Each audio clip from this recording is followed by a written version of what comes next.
In the sweltering heart of Las Vegas, a storm brewed that would shake the very foundations of the city's nightlife. On a fateful day in 1967, Frank Sinatra, the legendary crooner who had ruled the roost for over a decade, found himself at the center of a tempest that would change everything. His marriage to Mia Farrow, a whirlwind romance with a 29-year-old star, was already unraveling. Sinatra, now past his prime, was struggling with the music world's shift toward rock, and his once unassailable status was fading. But it was Howard Hughes' acquisition of the Sands Hotel, where Sinatra had reigned supreme for 14 years, that ignited the real fire.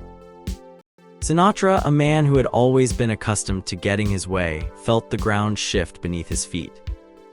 Hughes, the reclusive billionaire known more for his aviation feats than his love of Las Vegas, had bought the iconic hotel. For Sinatra, this was more than just a change in ownership, it was a personal affront.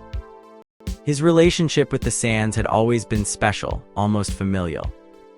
He enjoyed unparalleled perks like unlimited casino credit, which he rarely paid back. But Hughes was not about to continue Sinatra's special treatment. The first signs of trouble came in September 1967, during Sinatra's opening night at the Sands after his marriage. Sinatra made some light jokes about Hughes at the expense of his new owner, but the real tension was yet to come. The following week, Sinatra's temper flared again when he was denied casino credit. With guests watching, he crashed a golf cart into a plate glass window and tried to start a fire, only to be stopped by his girlfriend, Mia Farrow. The incident left the hotel shaken, but Sinatra was far from done. The next morning, Sinatra stormed back to the Sands, fueled by anger and alcohol. He demanded to speak to casino boss Carl Cohen, threatening violence if he didn't get through. Cohen, a formidable man himself, met Sinatra in the Sands garden room. The confrontation was brutal. Sinatra's outburst, which some accounts say included a racial slur, resulted in Cohen throwing a punch that knocked out two of Sinatra's front teeth. The news spread like wildfire, and for the first time in years, the town of Las Vegas was united in their desire to see Sinatra go. Sinatra's response was swift. 2 days later, he announced he was leaving the Sands after 14 years. His new home would be Caesar's Palace, a move that signaled the end of an era, but Sinatra's troubles were far from over. His behavior had become increasingly erratic, and his once rock-solid career was now in jeopardy. The clash with Hughes and Cohen was just the beginning of a downward spiral that would see Sinatra facing legal battles, health issues, and a public image tarnished by his own volatility. As Las Vegas continued to evolve, Sinatra's story became a cautionary tale of hubris and the price of staying too long in the spotlight. The city, once his playground, had finally turned against him. Yet despite the fall, Sinatra's legacy remained intact. He had shaped the sound of an era and left an indelible mark on the entertainment world. But in the summer of 1967, as he faced the wrath of Howard Hughes and the changing tides of Las Vegas, Sinatra's reign was coming to an end.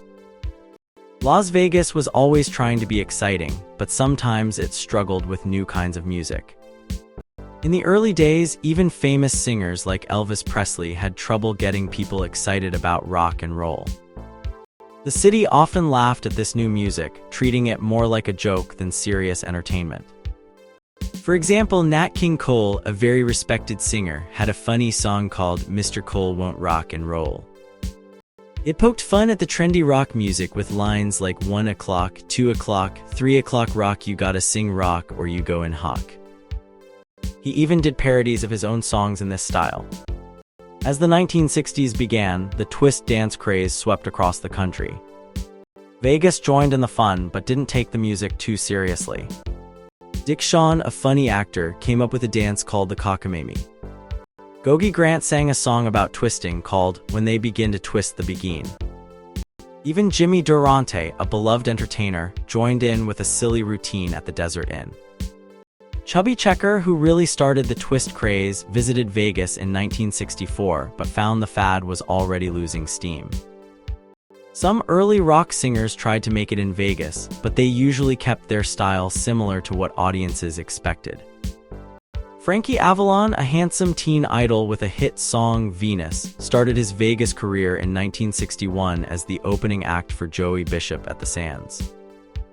He sang classic songs like All Man River to appeal to older visitors. Connie Francis was another popular singer of that time. She headlined at the Sahara and sang her big hits during the week. But on weekends, she played more upscale songs for the rich casino goers like Italian love songs and Hava Nagila. Brenda Lee was a young star who made her Vegas debut in 1961 at the Sahara. At just 16, she wanted to change her image. Her manager wanted her to move away from her rockabilly roots and become a more mature entertainer. So Brenda worked with a great conductor and choreographer to create a show that paid respect to old-time entertainment stars like Sophie Tucker and Jimmy Durante. Even though some people wondered how a young rock star would fit in with the casino crowd, Brenda's opening night audience loved her, especially the older visitors. These early rock performers in Vegas didn't try to change the city's attitude toward their music. Instead, they adapted. They sang what the casinos wanted to hear, blending rock with more traditional, crowd-pleasing tunes. This approach helped them succeed in Vegas, even if it meant staying true to only part of their original style. By doing this, they were able to entertain the diverse crowds in the casinos, showing that even new music could find a place in the vibrant but traditional world of Las Vegas entertainment. In the world of entertainment, especially in Las Vegas, things were changing fast in the late 1960s. The old guard of entertainers like Danny Thomas, Red Skelton, and Jack Benny were getting older. People wondered who would take their place as the new stars.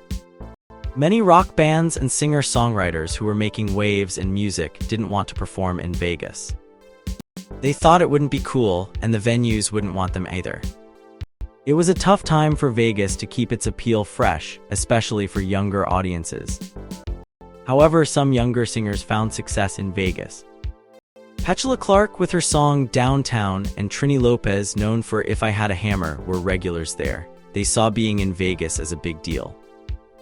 Lopez said at that time Vegas was the thing to do. If you were doing Vegas, you were doing well. The Supremes were another act that thrived there. They mixed their Motown hits with classic songs, fitting well with Vegas' image of classiness. Mary Wilson, a member of the Supremes, said being in Vegas was huge for us. Vegas wasn't just sticking to its traditional acts. It wanted to feel more modern and attract younger people, known as the Juve market. New dance shows and music groups with a contemporary feel started appearing.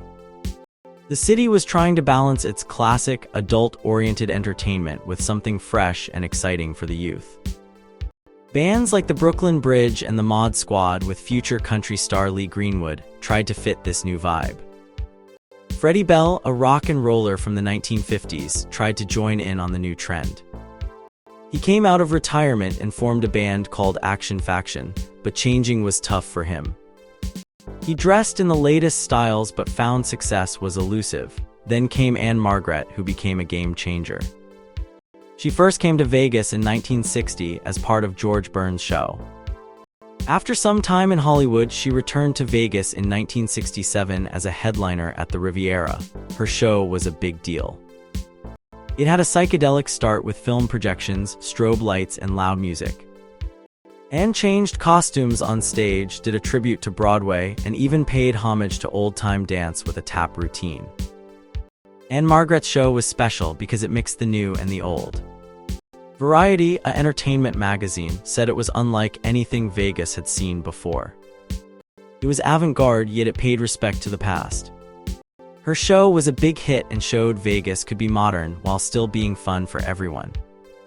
It marked a turning point, showing that Vegas could embrace new energy and styles, proving it could stay relevant for both old and new fans.